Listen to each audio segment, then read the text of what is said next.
आपका मोबाइल आपकी जासूसी कर सकता है। पिछले कुछ दिनों से मोबाइल जासूसी को लेकर खबर सरगर्म है। तो सवाल ये है कि आखिर मोबाइल को हैकर किस तरह से हैक कर लेते हैं और मोबाइल को हैकर्स से बचाने के लिए क्या किया जा सकता है। फाइलों में उलझे ये हैं अनिल यादव।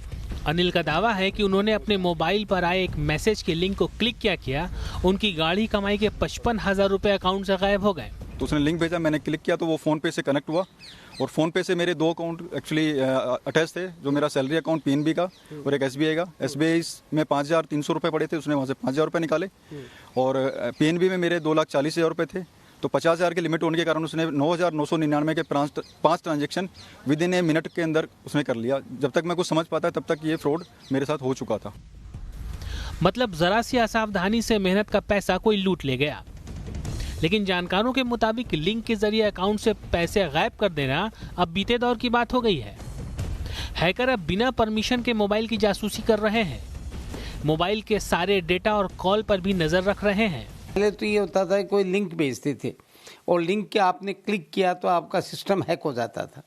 अब आजकल तो ये है कि आपको कोई मैसेज दिया, आपने रिसीव नहीं किया तो भी आपके अंदर वो इंस्टॉल कर देते हैं और इंस्टॉल करने के बाद में वो इतना पावरफुल है कि आपके पूरे मोबाइल को फॉर्मेट खुद कर देता है, उसका ऑन ऑफ खुद कर देता है, जो मैसेज जैसे भेजना है वो उसका पूरा कंट्रोल वो ले लेता है।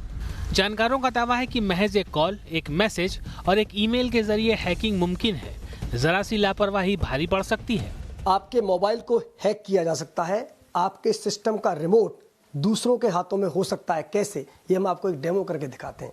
देखिए, फिलहाल जैसे कि हम बता रहे थे किस तरह एक लैपटॉप का कमांड दूसरे लैपटॉप में लिया जा सकता है। अभी आपने कैसे कमांड लिया उनका?